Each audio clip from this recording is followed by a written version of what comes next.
Rock stars, welcome. Eric Andreas, your Guitar Sage here. It's November the 2nd. It's my mom's birthday today. Happy birthday, Mom.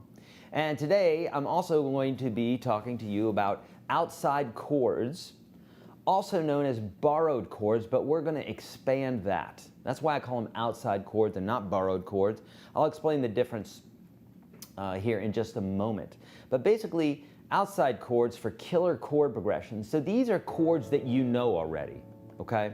These are chords that you've heard in many popular songs. In fact, I'm going to read a little list here of some songs that have them, but there's thousands of songs that have them. But compare that to millions of songs that are out there. There's not a lot of songs that have these, okay? But you know some that do. Okay, so I'll name those songs for you in just a minute, because the very first link below, if you are on YouTube, the very first link below this video will give you access to the free PDF that I'm giving you today that you really will need to have, okay? If you don't have the PDF and you're watching this video, you're going to get half the information.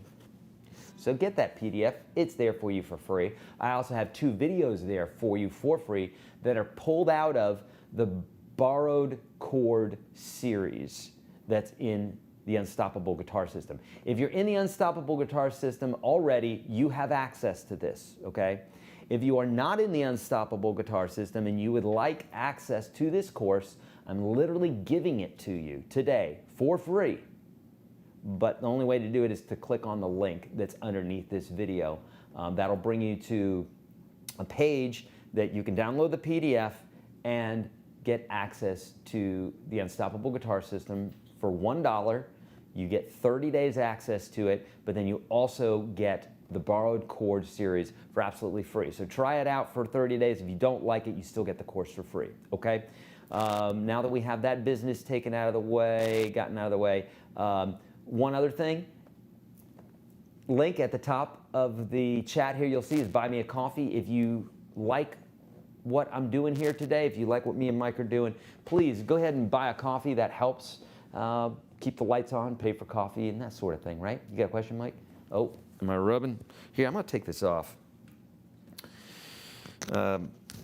We're doing some new stuff here with cameras and microphones and all that good stuff. So I'm using a lapel mic right now, and it seems to be a problem.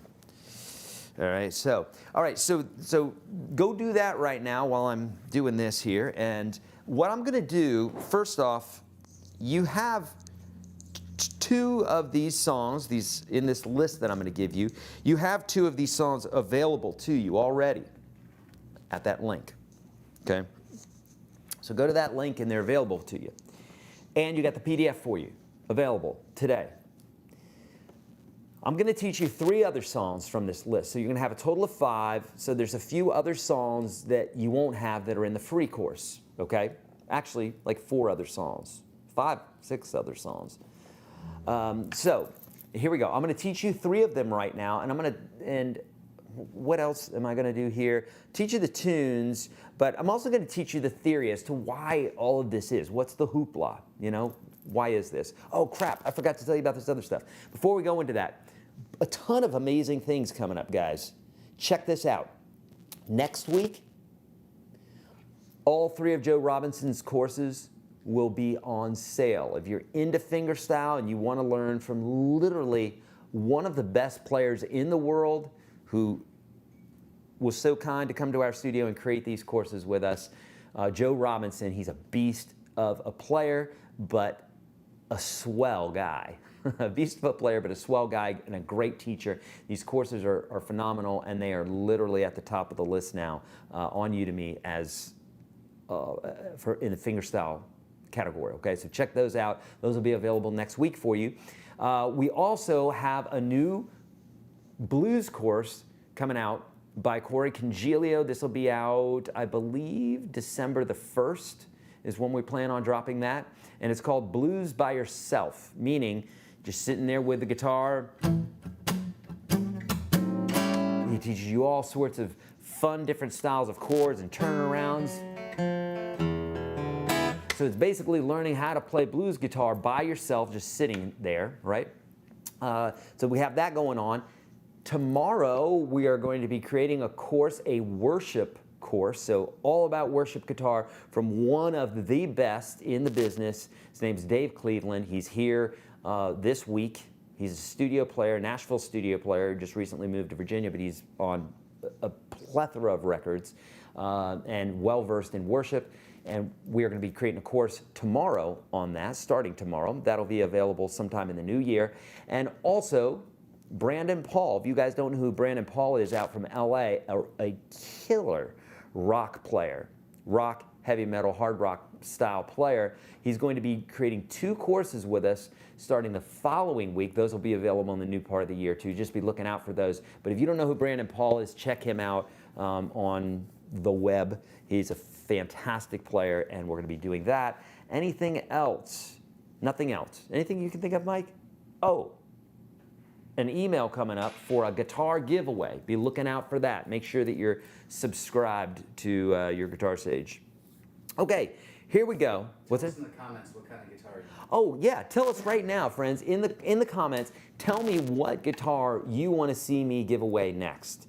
We haven't done this in a long time because we've been cleaning house. We've been really trying to create other products for you, and I just have not been promoting the Unstoppable Guitar System like we used to do as much. I'm going to start doing that again starting in 2022 with these guitar giveaways.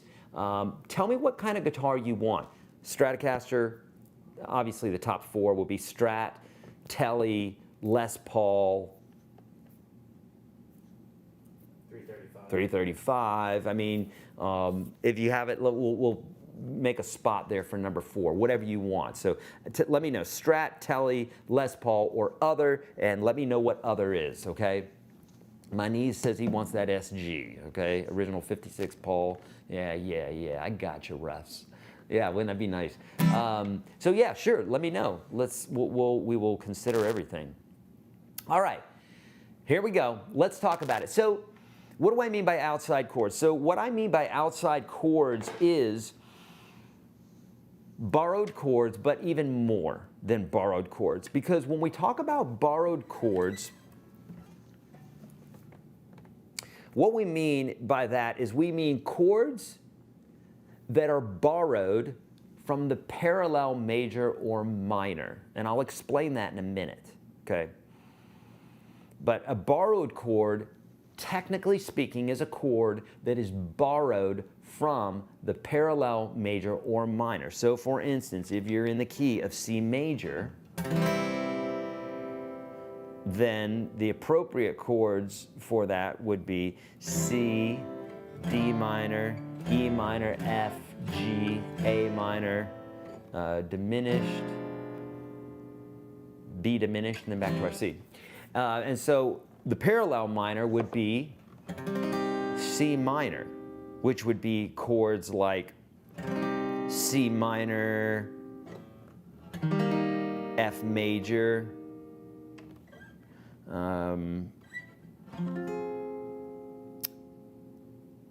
what did I say? F major, sorry. C minor, what would this be? E flat major. Bottom line, different chords, okay? We don't have to go into all that, and it's not going to help you a ton quite yet. It will when we're talking about the specific songs here, but essentially, when we're borrowing a chord, we're borrowing it from the parallel major or minor, okay? And that just means the tonic is the same, so in this case, C major or C minor, and what that means to the chords that are surrounding that, okay? So let's back up even more so right now. 99.9% of all music is built upon, I should say 99.999% of all music is built upon diatonic harmony. What that means is it's really built upon the major scale or some derivative of the major scale. Minor, maybe possibly a mode every once in a blue moon, but really, realistically, major and minor, okay? And you've heard this before. Right? Whole step, half step, whole step, whole step, whole step, half step, right? You've heard this a million times. If you haven't been watching my videos, because that is something that I stress all the time, right? So, the major scale creates a certain pattern of chords as well, because when we're using the major scale, we need to harmonize notes, which means we skip notes and we play the third or the fifth, and so we get these sounds.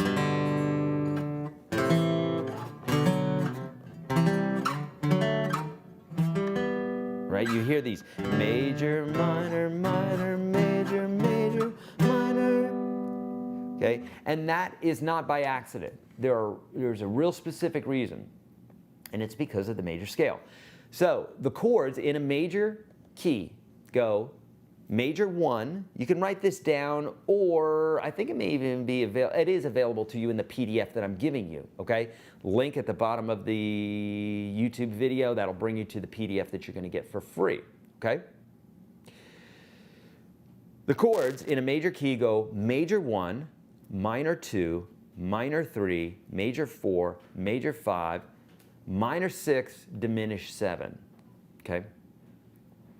Write that down, because that's really, really important. Now, if we were in a minor key, then just start at the 6th minor, okay? It would be the same chords, the same exact chords, but that's the tonal center, okay? I think everything that we're going to be doing today, no, some of it's going to be in a minor key, but I'll explain this to you, okay? So here we go. We're going to do 3 chord examples, and then I'm going to take your questions. You've got the other 2 chord examples at the link, and then all the other songs are available to you within the course that I'm giving you today for free that you get to keep for lifetime. Link. Hit the link, okay? All right. So let's take a look at, we're going to look at 3 songs today. Before He Cheats by Carrie Underwood, Refugee by Tom Petty, House of the Rising Sun by the Animals, okay? Now, let's go ahead and assume here that, or not even assuming, let's talk about, for every major key, there's a related minor key. For every minor key, there's a related major key. And what that means is, it's kind of like the yin and the yang, if you will. You could wake up this morning happy, you could wake up sad. It's the same person. You can take a song and use the same chords and make it major sounding, or you can make it minor sounding using the same chords. Just depends on how you stack those chords, how often you play those chords, in what order you play those chords, etc. But you can take the same song, play the same chords, and you will actually change the key, meaning you're going to either lean more towards major or more towards minor. Okay. Now, that being said, the tonal center can be the 1 of the major scale, 1, 2, 3, 4, 5, 6, 7, 1, or it can be the 6. 6, 7, 1, 2, 3, 4, 5, 6. Okay, I didn't use any different notes there. They were all the same notes by name. G, A, B, C, D, E, and F sharp in the key of G, okay? Now, some of this, I know you guys are thinking that you need to latch on to everything that I'm saying here. You don't. You do not. The thing you do need to understand is, as I'm showing you these chords here as they're changing, why it is that they were one and now we're changing it to the other, and then your ear's going to hear the difference. Okay, so let me give you an example. Before He Cheats by Carrie Underwood, it goes...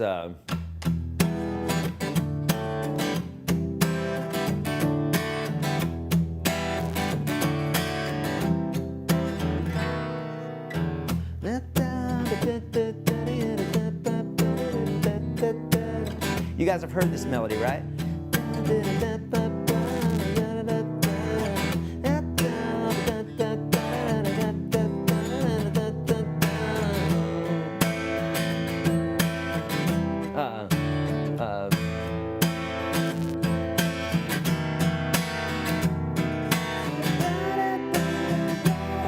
Right? So you've heard that song before. If you haven't, there you go. Now you heard it.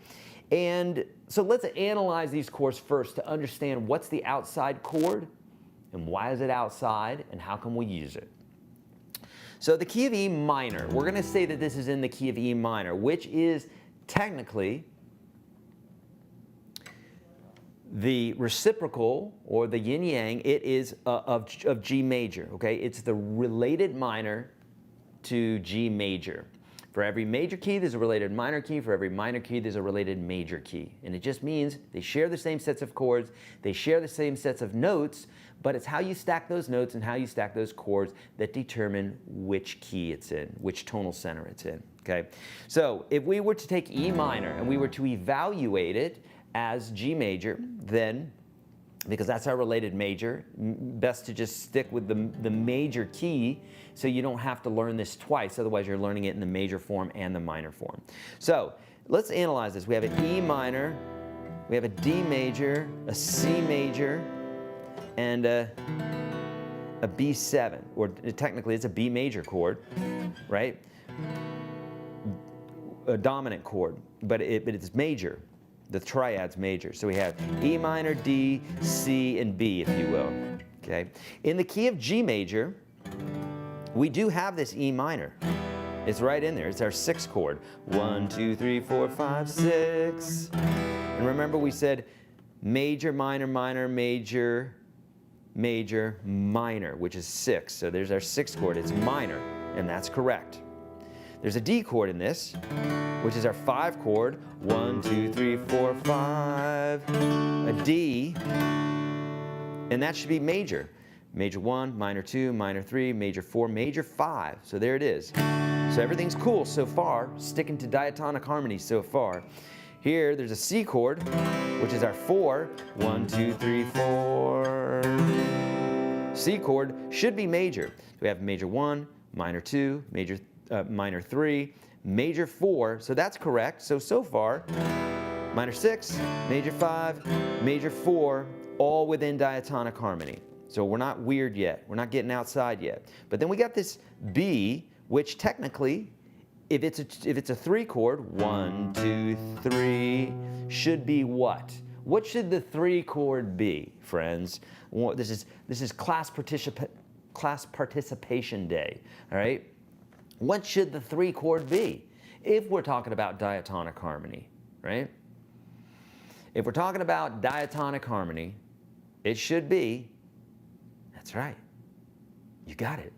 It should be a minor, 3 minor, right? Major, minor, minor, major, major, minor, diminished, major, back to major, right? It's only 7 chords. So 1, 2, 3, that should be minor. So the chord progression technically should sound like this.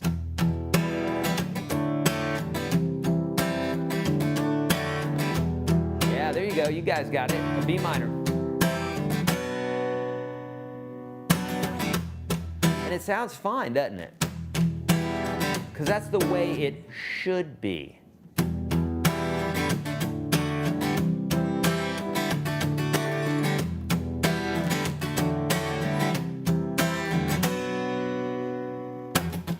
Right, perfect. But when we do that, when we put that major chord in there, now all of a sudden it's got this kind of cowboy type vibe. I know this because I literally play in a band where that's what we play, is a bunch of cowboy type tunes, spaghetti western type of thing. And we use this thing literally in almost every song, okay? Because it just creates a certain sound. It's very flamenco, it's very Spanish sounding, okay? So we have an E minor, we got a D major, we got a C, we got a B7, which again is a B major chord with a flatted 7 in there. Okay? And so that chord would be considered borrowed. Okay? Because we're borrowing it. Let me see if that one would be considered borrowed, because again, it would be considered outside, but let me see.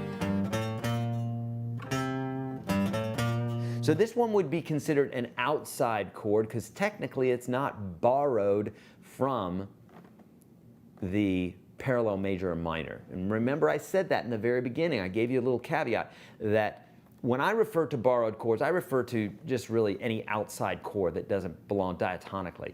But technically, borrowed chords are those chords that are borrowed from the related major or minor. I use it synonymously though, but we should technically call them outside chords. I just have always called them borrowed chords for years, so I still do that, but if we're being technical, it's just an outside chord. But you're going to see some others here are technically borrowed from the parallel major minor, okay? So that's Before He Cheats by Carrie Underwood. Let's look at Refugee by Tom Petty, okay? You've heard this one before, I love it. And we're going to consider this one in the key of G as well. Now, I want you to pay very close attention to this, okay? We're going to analyze this like it's in the key of G major. It's technically in the key of E minor, but again, what is the reciprocal of E minor? It's G major. What's the reciprocal of G major? It's E minor. You can know this by, if you're in the major key of anything, you go down 3 half steps.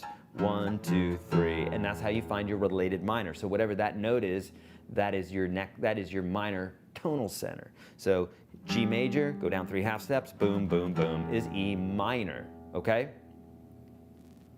If you're in the key of E minor, then go up 3 half steps, 1, 2, 3, and that's related major. You can do this with any key, major or minor. If we're in the key of D, like Comfortably Numb, and then they go into the other section of Comfortably Numb, which is B minor, well look, that's 3 half steps down. So 1, 2, 3 to B minor, or 3 half steps up, 1, 2, 3, right?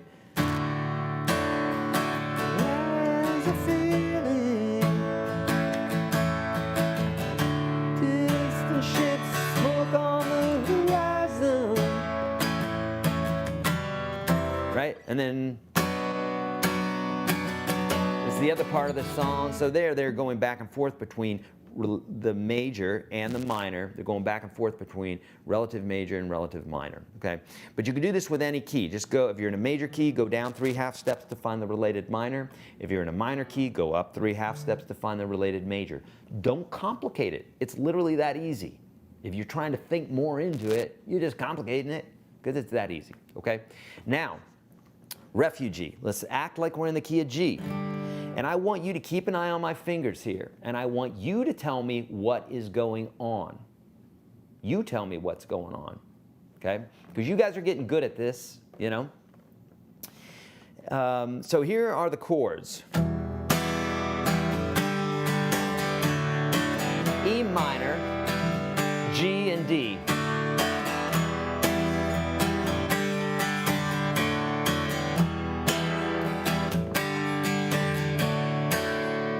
Now, we haven't, you know, well, I won't say anything. Here's the melody, right? You've heard this.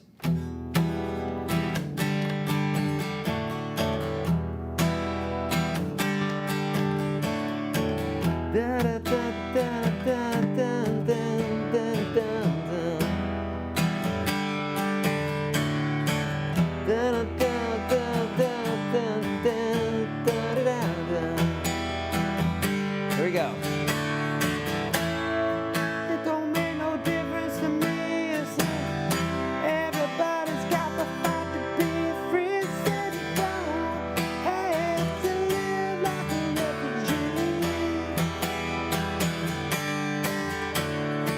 Right, so we got 2 sections of this song. We got the first part, which is the verse, and the chorus, which is E minor, G, and D. Anybody have problems with that? Anybody? I don't. Because in the key of G, we have G major, A minor, B minor, C major, D major, E minor, and there's no chords there that go outside of what we're doing here diatonically. We got E minor, G major, and D. So what's the big deal, Eric, with Refugee? What's borrowed? Well, let's take a look at.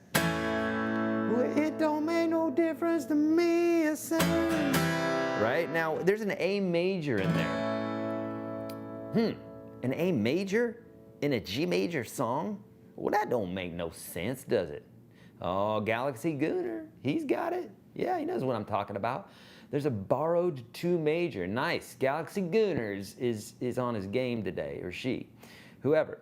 You're doing great. Nice. Very quick. So we have an A major there, because remember, in the key of G major, or in the key of any major key, we have major 1, minor 2, minor 3, major 4, major 5, minor 6. So the 2 should be minor, but instead they go major because they are technically borrowing that from the related minor key. Okay? So instead of A minor, they're playing A major, so we've borrowed it from the parallel minor key. There you go. Really cool pettyism there. And then back to the original chord progression. Okay, now you're getting this, I think. You're getting the idea here, all right?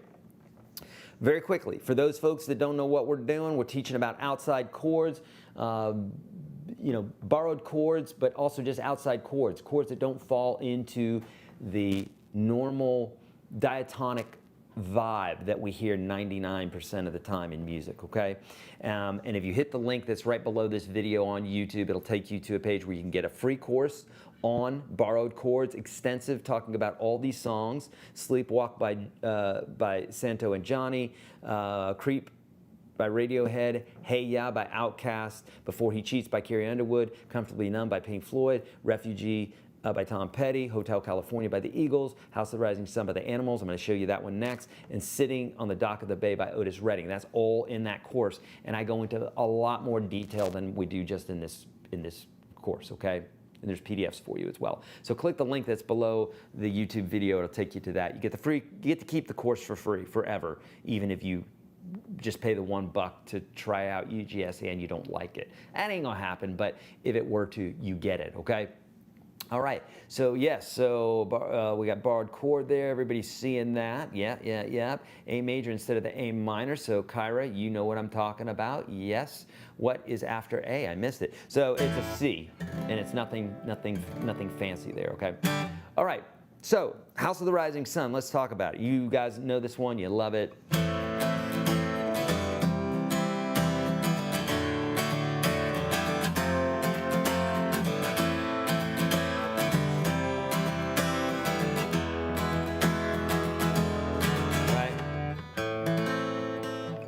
You've heard this one, right? I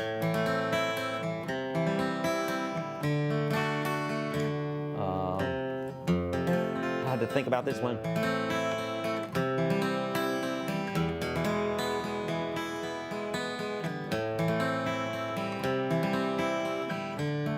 Right? Get it. Okay, so now this one, here you go. The chords are A minor. Now let's think about this one as if it's in the key of C major.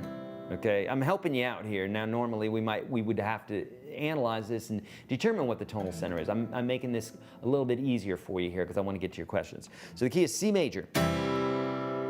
So in the key of C major, the chords are C major, D minor, E minor, F, G, A minor, and we got our half diminished, or you know, depending on how you want to call it, it's a diminished triad, B diminished triad, and back to our C. So you tell me what doesn't make sense here, okay? What doesn't belong? We have an A minor, C major, D major, F, A minor, C major, E major.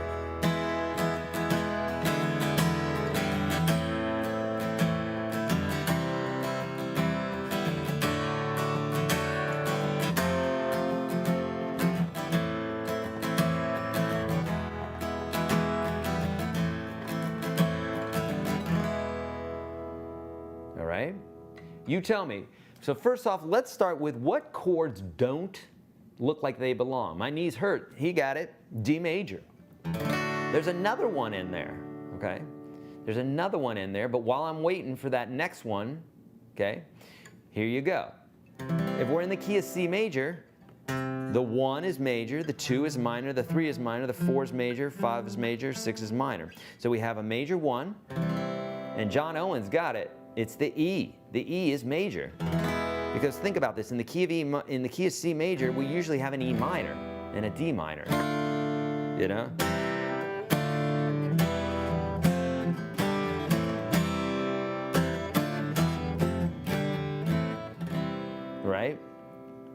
But we have a D major, D major, E major. What? 2 borrowed chords, okay? And so when I say borrowed, are these borrowed? The 2 is, there's that 2 major, just like we did on Refugee, okay? And the 3 major is not borrowed, but it's outside, and it's exactly what we did in Before He Cheats. We took that minor chord and we made it major, okay? But we're just in a different key on this particular one. Are we? Yeah, we are. We're in a different key. So, what should those chords be? They should be D minor and E minor. And when I mean should be, what I mean by that is according to diatonic theory. Now, again, diatonic harmony, right? Music theory doesn't tell us the way things have to be. That's the thing that people don't understand when we're talking about music theory. People think, well, those are rules that are just going to mess me up and this, that, and the other thing. No, they're not rules, friends. They literally just say, hey, this is how we got that sound.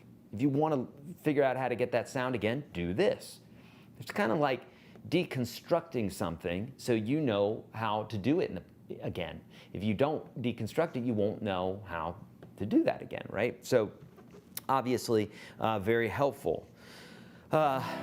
So, if these, in the key of C major or A minor, the related minor, the chords would be A minor, C major, D minor, A minor, C major, D minor, E minor, F, A minor, C major, E minor. That's why it doesn't sound terrible. It's because that's technically what's supposed to happen, okay? But when we're talking about, borrowed chords or outside chords, think about it like this. If I was drawing a picture, if your kid was drawing a picture and they drew the sun, and you see it, it's the sun because it's in the corner there, and right, and it's got the rays coming out of it, but instead of yellow or white, which is, when we're drawing a picture and we draw a sun, we draw it yellow. Well, it's not really yellow, it's white. Sun's not yellow, but we always draw it yellow because if you drew it white, it's going to be weird. So right there, we're breaking rules already. But what happens if your kid painted that sun red or purple or some other color, You would know it's the sun because of where it's at in the sky and everything else, but it would catch your eye, right? And you'd be like, I wonder why my kid painted that sun purple. Very creative.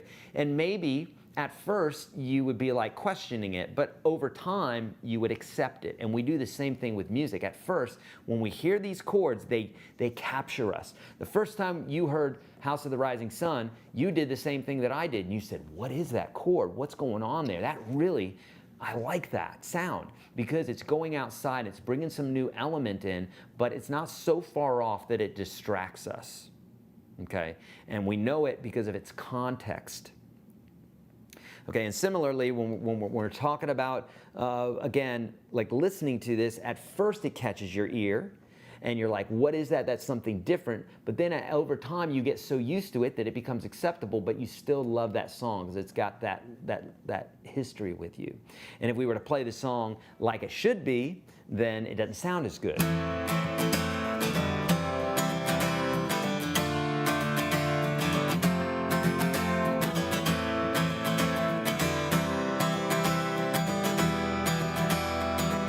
See? Doesn't make much sense there. It makes sense to have it the other way, okay?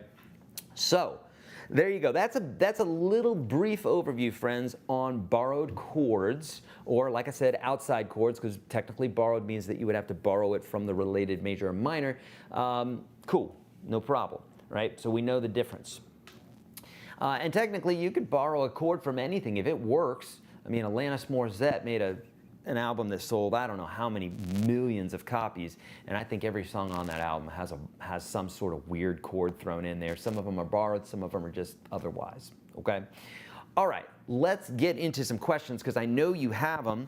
This is a subject that not a lot of musicians talk about, not a lot of musicians know about it, and I would like to change that because I love borrowed chords. Some of my favorite songs have borrowed chords in them, okay? If you're just tuning in, make sure that you click on the link that's at the bottom in the description, bottom of this video, because it'll bring you to a page where you have a free PDF that I cover these chords and more, not just these songs that I told you about today, but I cover more songs, and they're right there in that PDF for you. So you get the free PDF today.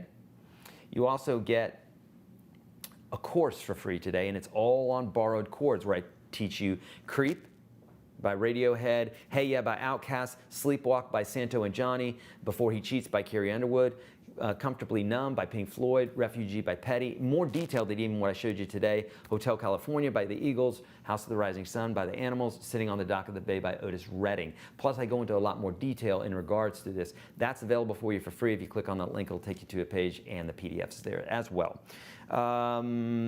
If you want to try out the Unstoppable Guitar System, it's $1 for 30 days. If you don't like it, you can get out, and I'll still let you keep that course and the PDF and all the rest. It's there for you for life on me, okay?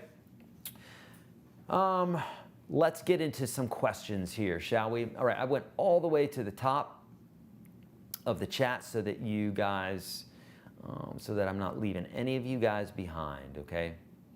Happy birthday, Mama Sage. Oh, so kind. Thanks, everybody. That's really kind. It's my mom's birthday today. Okay, and I'm looking for any better way to play the B major than barring, worship God for life. There is not a better way to do it, no.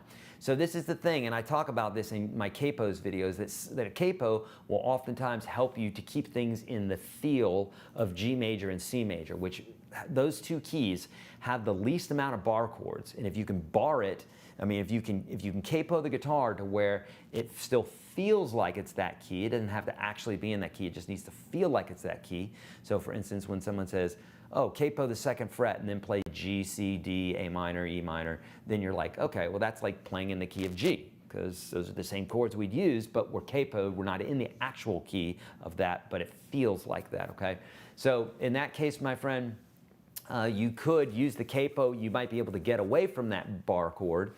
You could capo the 2nd fret and make it an A major, but then what is that doing by capoing out the 2nd fret now? So those are all things that you learn to do. That's what I teach in my courses, is that sort of thing, so you can wrap your head around this stuff, and then you can do that on the fly, okay?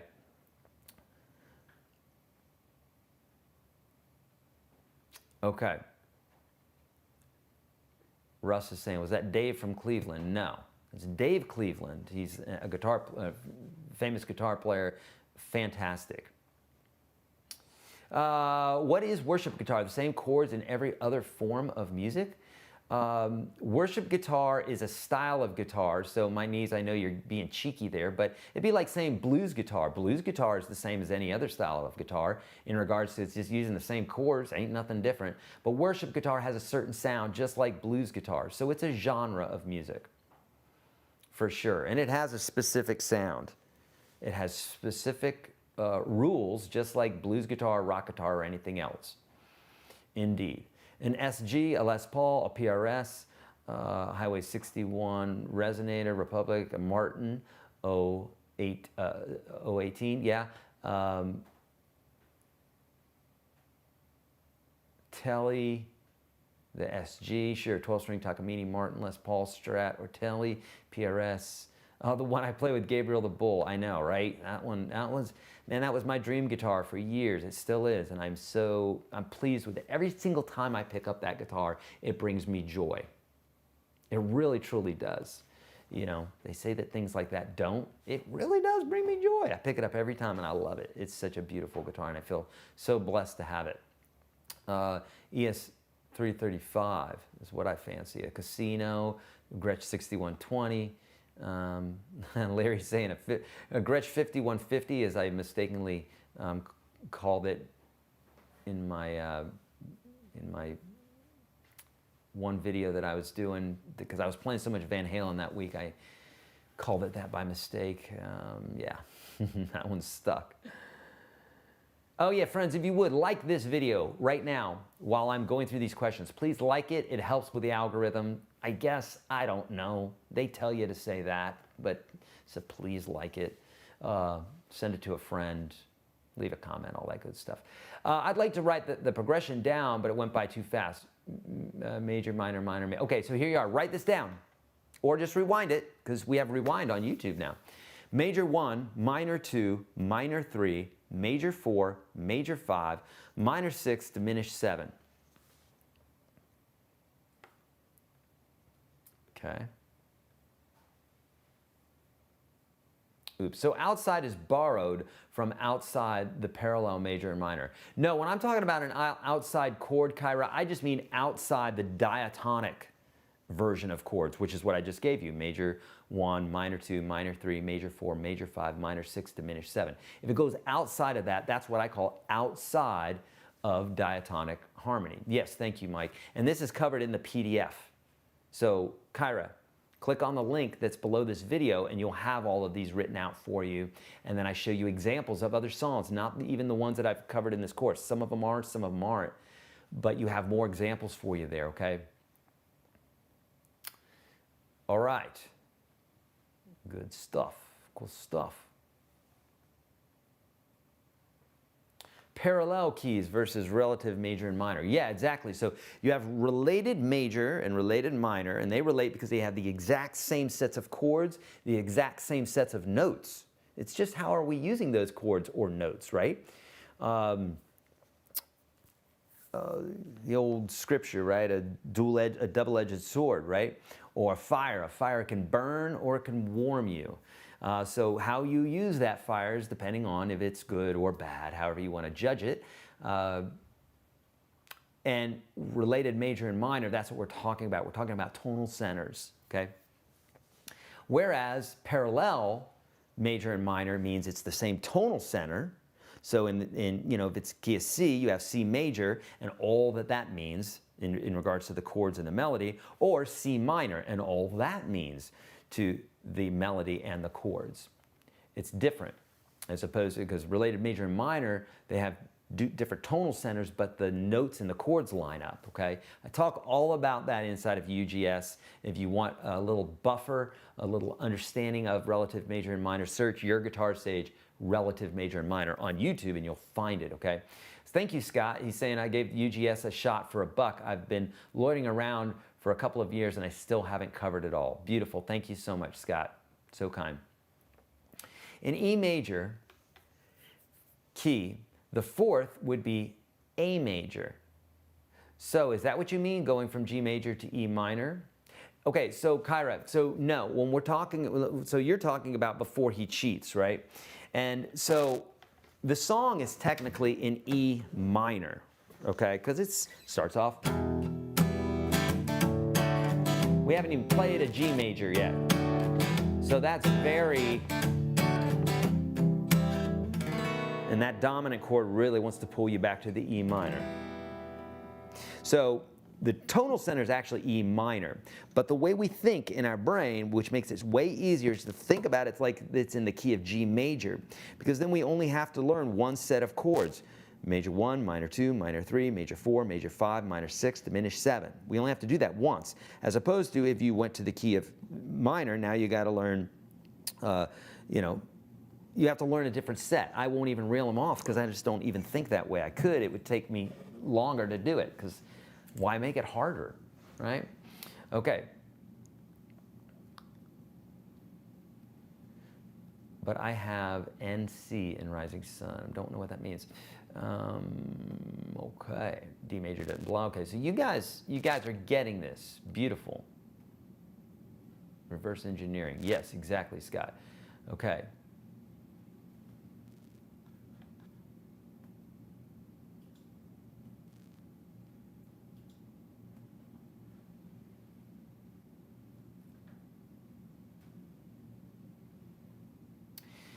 Yeah, exactly. That's a great way to put it, John. Theory tells the mind what the heart plays is what I was taught early on. That's a great example. So, a lot of people, they don't know what chords work together.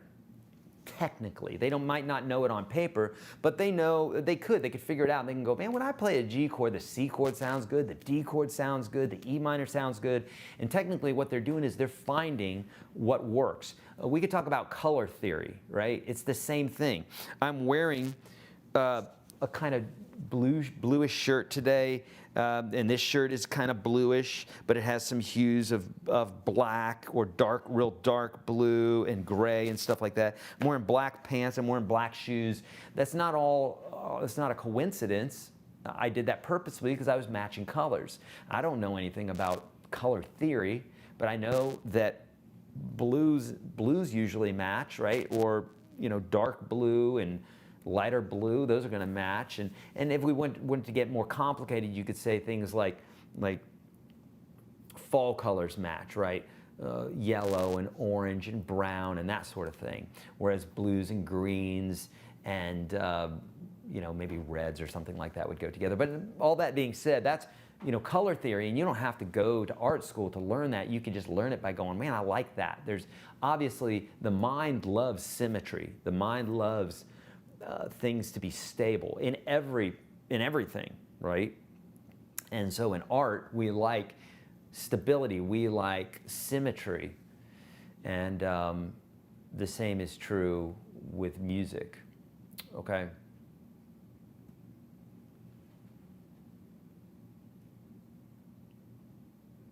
Okay, so if I learned by ear and see this borrowed stuff, I may have always heard what was correct.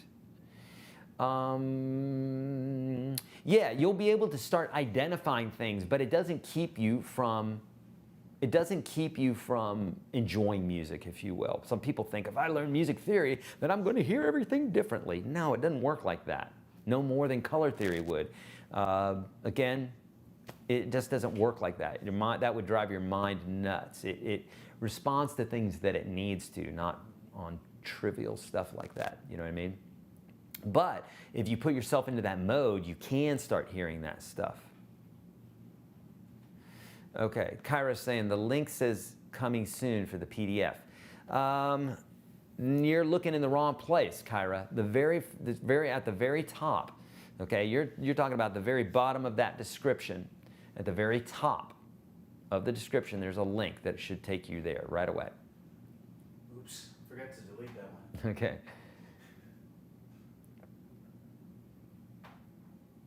Okay. Does the melody drive the chosen chord? John, it can. It can. If you're Mariah Carey, who writes songs by just singing, then she would sit down with a composer or, you know, a musician who would say, okay, here's the chord that would fit there, you know. So definitely a melody can drive the chord and vice versa. When I write a song, I usually write the chord progression first and then the melody later, because I'm an instrument type of guy. So that's how I write. So either way would work. A lot of hard rockers add the flat 7, which usually is the change. It is, instead of playing the diminished 7, make that flat 7. Absolutely, 100%. Galaxy Gunner, and I think I cover that in the PDF that I'm giving you today. I talk about the flat 7 chord. Used a lot in rock, in hard rock. It's used a lot in southern rock. It's used, in fact, there's a lot of controversy over this one.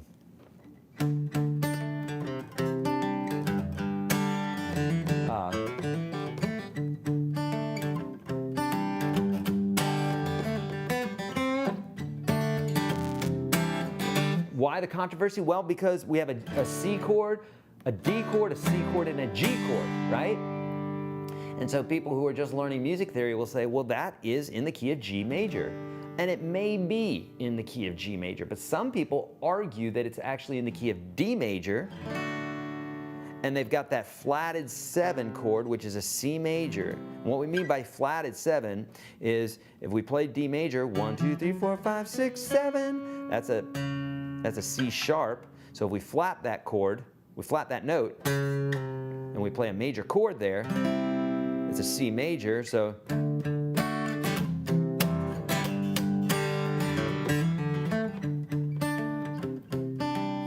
So D chord, C chord, G chord. So the song could be in the key of G major, which has a G, C, and D occurring naturally, or it could be in the key of D major, which has a D major, a flat 7 chord, which is a C, and the 4 chord, which is a G. So you could analyze that one of 2 different ways.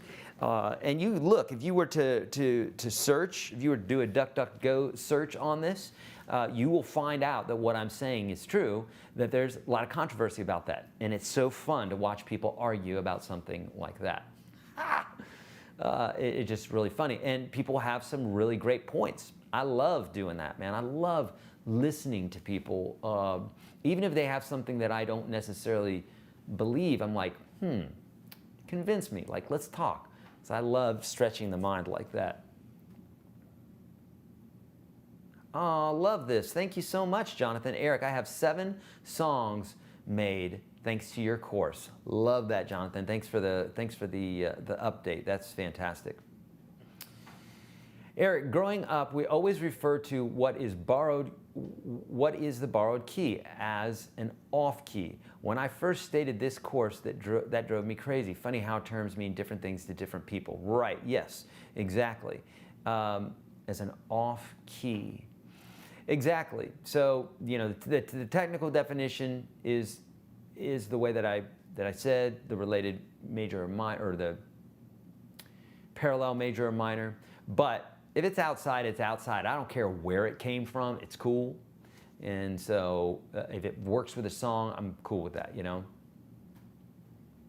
Larry, yeah, why make it harder? You'll hear me say that a lot because, man, I've found that the less ego, and we all have ego. I definitely have ego. We all have ego. That being said, the more you can stifle that ego, the more you can kill that ego, the better it is. And I'm a big fan of enjoying music. I used to be, you know, more technical and more static and that sort of thing. And I just am not like that anymore because my personality is less like that. And I'm just like, man, just have fun with music. Why make it harder? You know, taxes is hard.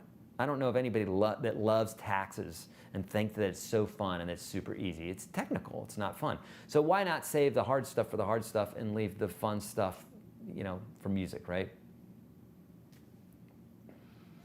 Okay. Yes, my ear is what I use. You have helped me understand why. Beautiful. Is that mixolydian when you use the flat 7? Rich? Yeah, it is.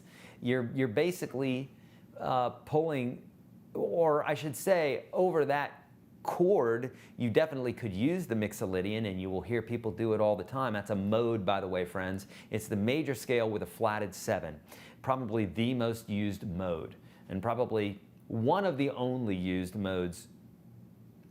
No, let's not say that. Let's say it is by far the most used mode, but it's used so much more than all the other modes.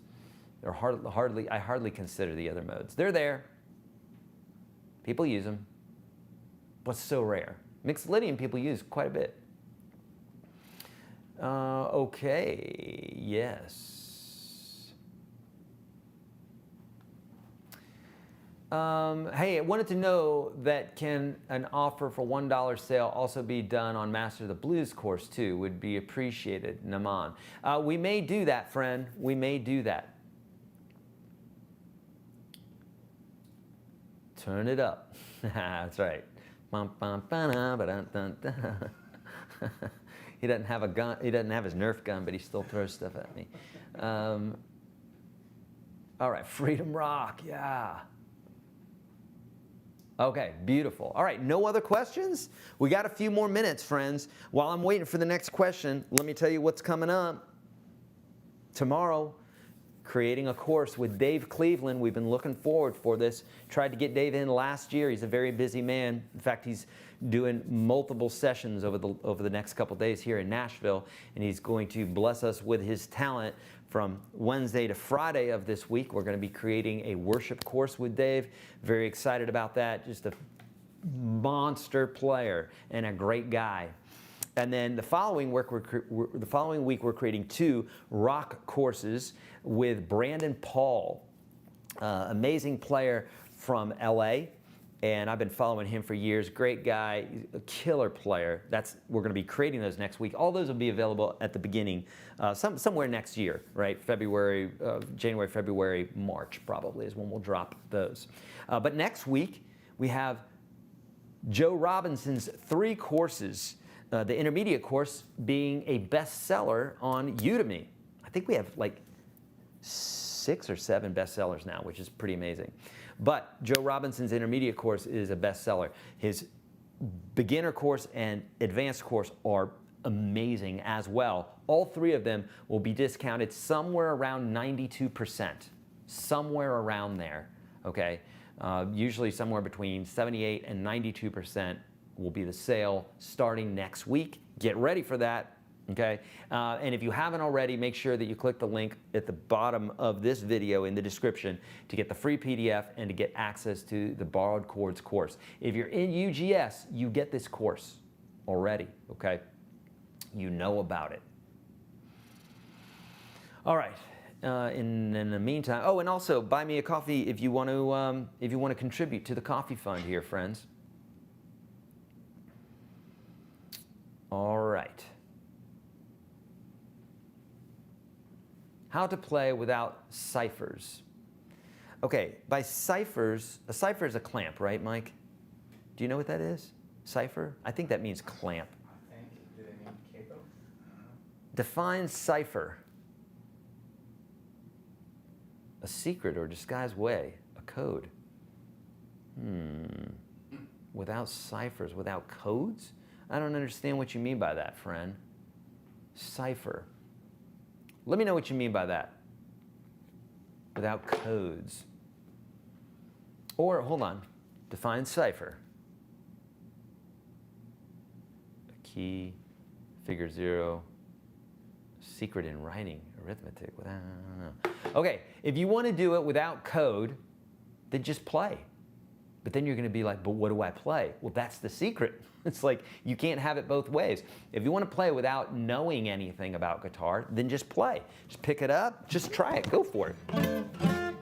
Play melodies, play any chords you want. You can play this way, that way, it doesn't matter. You will be playing without ciphers or without codes or without information. But it probably ain't gonna sound very good. But if you mean something different, let me know. Otherwise, I think you mean how do you play without knowing what to play? You don't. You gotta know what to play. Or you can dork around with the guitar enough, use your ear, and eventually start figuring stuff out. That's what I did. I mean, I took lessons and I read books and I read tabs and did all the rest as well. I think it's so funny when people say they're self-taught, because there's nobody who's self-taught. If you've listened to any song and played it by ear, you ain't self-taught.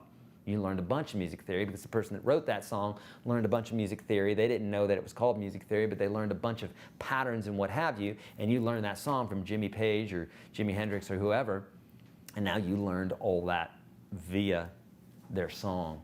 So sorry to tell you, but again, that's ego. We don't care about that. Whatever, just play the damn song. I don't care how you learned it. I don't care if you went to music school or learned it from a YourGuitarSage video. I don't care. Just play the song, and no one else really cares. Only other people with egos really care about that. I don't care about that.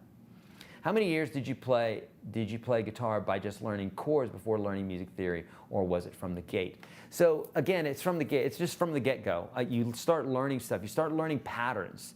So I think one of the first songs that I ever learned was Crazy Train. Well, right there is the F sharp minor scale.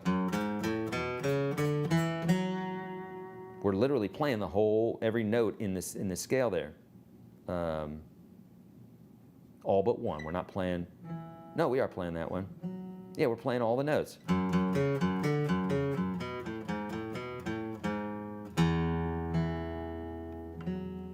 2, 3, 4, 5, 6, 7. Yeah, we're playing all the notes there. So you play that riff. Right there, you're learning the F sharp minor scale. You can't get away from it. Every riff that you learn, every chord that you learn, every pattern that you learn, you're learning music theory. So don't be scared of theory. You know it. You know some already. You've learned it. Oh, it's saying, ciphers by tabs. So how do you learn without tabs? Oh, you learn by ear then, friend, okay? You learn by ear, and I've got videos for you on that. I've got courses on that inside of UGS. If you try out the course today for $1, you get 1,000 videos available to you. And if you don't like it, get out within 30 days. It only costs $1, and you get to keep the entire borrowed chord system that I have for you, okay? So learn by ear. If you're like, man, I hate great values. I hate getting 1,000 videos and 3 live lessons, which are happening today, by the way, friends. So if you want to get 3 live lessons with me today, starting at 2 o'clock today, 2, 4, and 6, if you want that, get in right now. Join us for the 3 live broadcasts that are like this, that are interactive, except it's Zoom. You're like in a close-knit community talking, literally talking together. We're talking, you're getting on the camera, we're talking, we're associating, we're laughing, we're telling jokes, we're, you know, that sort of thing. Then do that, and you get in there, and it's literally not like $1, it's $1, all right? You can't mess up. And I'll give you that whole course for free, okay? Okay, tabs, tabs, tabs. All right, tabs, I got it. Triads. Hey, Eric, is there an easy way to describe where the triads are for each 2 sets of strings? Addie, I have a whole course on that, so no, there's not an easy way to do it. And again, if it's a triad, we're talking about 3 notes, and that we would need 3 strings to do that with, so that further complicates it, okay? On YouTube, search YourGuitarSage Triads. I think I have a video for this that'll be kind of a quick version of it, if you will. But I have a whole course on it inside of UGS. This is where the 1,000 videos come from, okay? This is where I say, hey, you go, 1,000 videos, 1,000 videos plus. If you're teaching a course on triads, there's going to be a lot there. Inversion triads, there's going to be a lot there. Scales, a lot there. Blues, a lot there. Swing, a lot there. You know, rhythm, lead, improvisation, playing by ear, songwriting. There's so many videos, courses within the whole enchilada, okay? All righty. Okay, Joseph, I know many chords and progressions at the nut, but few along the neck. Joseph, learn the caged system. Search YourGuitarSage Caged. Or, again, for $1, get in UGS today. I have a whole course on it. We'll absolutely teach you how to play up the neck. If anybody is in the same boat or was in the same boat as Joseph, write caged in the description here so he knows. If the cage system, like I teach it, changed your life, right, so Joseph knows that I'm not playing around here. It really will get you to play all the way up the neck and know it. It's easy. It's not hard at all. I'll teach it to you, okay? Oh, I love this. Knees hurt. You know what I'm talking about. Basic music theory is very easy. Learn the major scale. Yep. That will get you a long ways. Can be learned in a month. Absolutely, yeah. Is it boring to play and look to chords? Isn't it? No, I think it's fun. You know, you can do it. Again, a lot of people, they, you know, have preconceived notions. Don't think about all that fluff. Just play. You're going to find out what you like to do. Some of the best players are sitting there reading chord charts because they literally have never played the song before and they can play it immediately, okay? Or they're learning lots of different songs. What's up, Gil from Brazil? Gil from Brazil. Thank you, Larry. Beautiful. Hey, Eric, what's tremolo picking? I'll give you an overview, please. Naman, tremolo picking is just like this. You're just literally, you can do it with a kind of floating wrist like this, or you can do it. You've heard that before, like on mandolins and that sort of thing.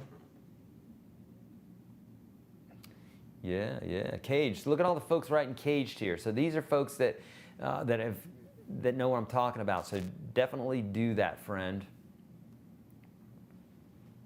Oh, good. Triads are inside the barred chords. That's what I learned today. Okay, thank you.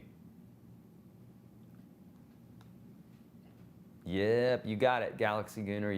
Yep. I know, I'm hungry too, beer hounds. An enchilada would be very tasty right now.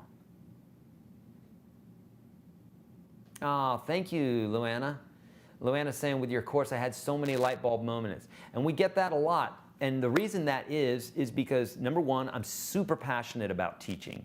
I love playing. I'm passionate about playing. I'm passionate about teaching. Two of my gifts, if you will, I don't even like using that word, but I don't know. Two of the things that I'm passionate about is helping the world. Helping the world and guitar. I love both of those things. So what better thing for me to teach guitar to the world?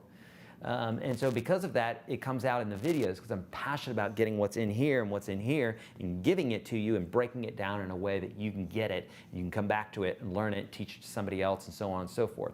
That's how we make the world a better place, is by just helping others, and then they help others, and boom, you know.